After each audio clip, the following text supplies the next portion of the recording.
Fala aí, galera do Ressaca Vasco da Gama, tudo bem? Meu nome é Lucas e hoje a gente vai falar sobre como foi o Vasco e Juventus pela Copinha. O Vasco também que amanhã vai enfrentar o Ceará. Vamos falar também do Vasco Nova Iguaçu, como foi o jogo. E falar também sobre os próximos jogos do Vasco, informação sobre ingresso. Então fica aí para você não perder nada. A gente vai começar depois da vinheta, valeu? Começando pelo jogo da Copinha, o Vasco jogou contra a Juventus, venceu por 1-0.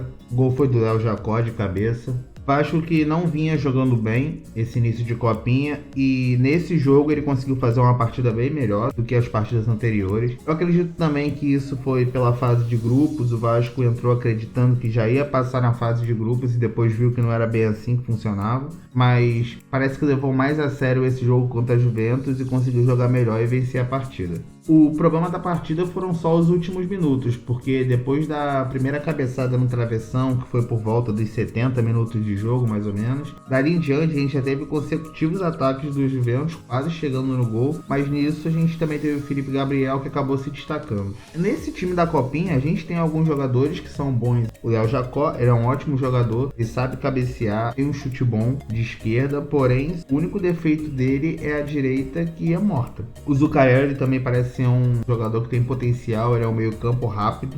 E tem o Felipe Gabriel, que mesmo sofrendo todo o jogo com xingamento, com pressão da torcida adversária, ainda assim ele mostra que ele não se desestabiliza por causa disso. E isso é reflexo dele ser um goleiro já que é base da seleção brasileira. E de todos esses jogadores da Copinha, o Felipe Gabriel é o que eu vejo mais potencial para brilhar.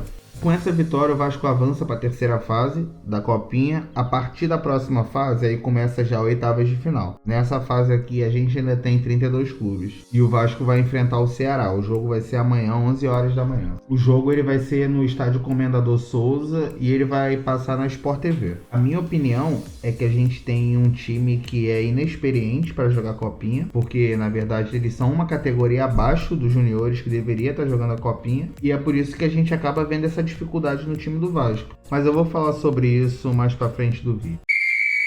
Indo agora pro Campeonato Carioca, a gente teve o Vasco que empatou em 1-1 com o Nova Iguaçu, mesmo sendo em São Januário. O jogo foi mando de campo do Nova Iguaçu. A torcida não esgotou, mas lotou o estádio. A gente viu um jogo que foi lá e cá. E igual o time da Copinha, é o time profissional. É um time inexperiente para jogar, porque é um time que tá com os juniores praticamente e um ou outro veterano ali. O Paulinho ele jogou bem, inclusive ele foi o autor do gol. Antes ele tinha dado um chute pro gol também.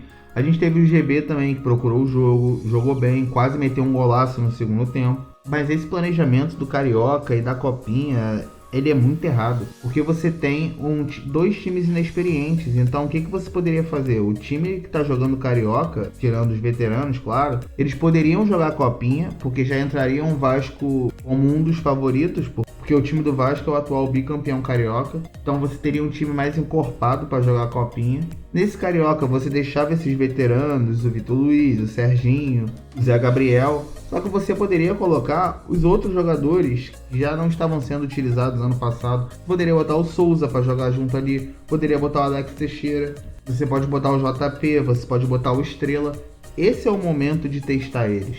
Então você teria um time mais encorpado do Vasco, que seria mais competitivo para esse Carioca, e deixava os outros treinando. Porque no time principal agora, na concorrência, eles vão ter o Tietê de concorrente, tem o Hugo Moura de concorrente, tem o Coutinho, tem o Payet. O meio campo do Vasco hoje em dia, ele é bem populoso. Pode ser que você não tenha nem muita minutagem desses jogadores, e esse era o momento de dar minutagem para eles agora. E outra coisa também é o Ramon Lira. O Ramon Lira, ele poderia estar com o time dos juniores.